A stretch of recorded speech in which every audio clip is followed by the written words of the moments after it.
Welcome to my American History Notes, where I discuss things I've learned about American history and bring up things that maybe you can look at yourself if you're interested. We're still in the arts, music, literature, architecture special topics section. We'll be there for just one or two more sessions. And I just hope that you'll pick up some of these names and maybe run with them and take a look and see cultural literacy is important too. Know about things that went on in the past. If they interest you, I hope you'll become conversant in American history or be interested in it. And so I'm going to begin today. In the 1950s, what are called off Broadway shows become popular for content that didn't quite make it to the Great White Way. In the 1950s, what is called the golden age of television includes such shows as Texaco Star Theater, hosted by Milton, quote, Uncle Milty Berle, who is considered one of the early greats of TV, sometimes appearing in drag that's dressed as a woman.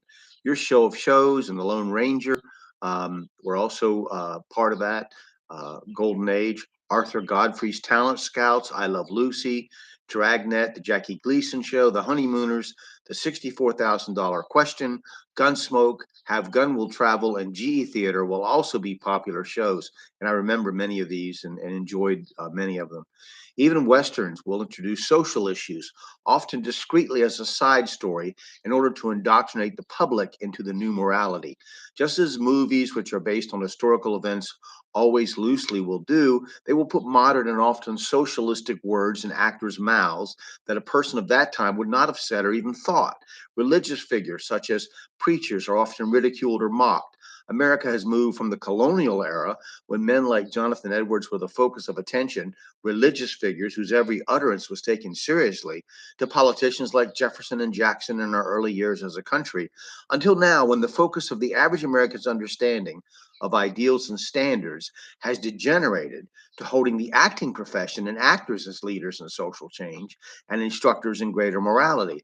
It will get to a point when actors' opinions, often paid, will be viewed as an authority on every subject, from what car you should drive to global warming. In 1951, director John Huston's The African Queen is an important movie, great movie. The Cinerama widescreen process adds to the movie watching experience in 1952.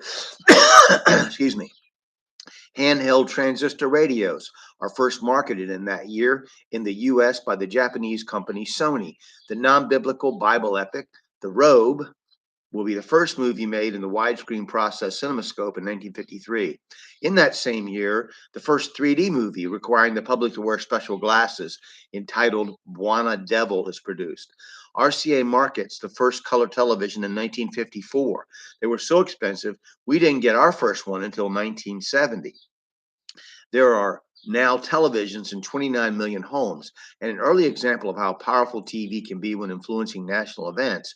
Edward R. Murrow launches an attack on communist hunter Senator Joseph McCarthy on his program, See It Now. In 1955, movie actor James Dean is killed in a car accident, and in spite of his small number of films, becomes a pop icon for decades, inspiring songs and other movies as well as a look.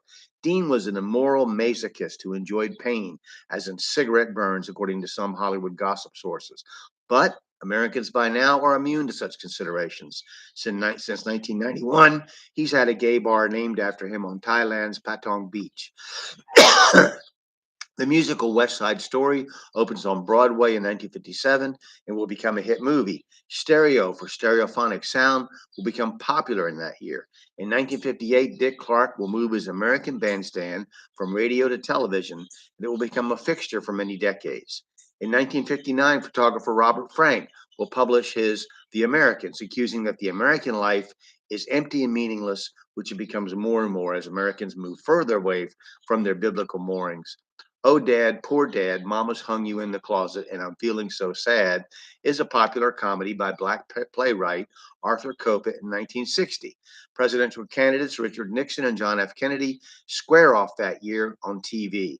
Cafe La Mama, which will be called La Mama Experimental and Theater Club, is founded by Ellen Stewart in New York City in 1961.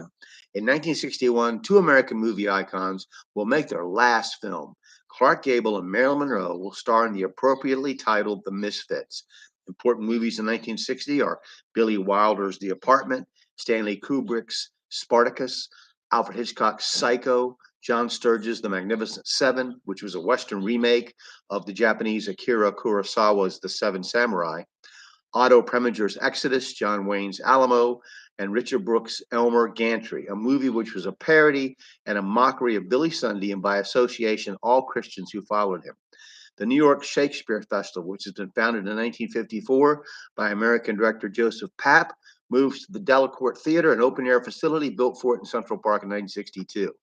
Next, we're going to talk about literature, um, and then from there we'll go to music and dance, and then after that art, and then architecture, and then that will bring us to the end of the special topics. Um, and I hope that you'll take some interest in this and look the things up. And if you don't have to, I don't expect you to agree with my conclusions or what I think, which is fairly obvious sometimes, but they're important figures in our past, cultural past. So thank you, and I hope you have a great day.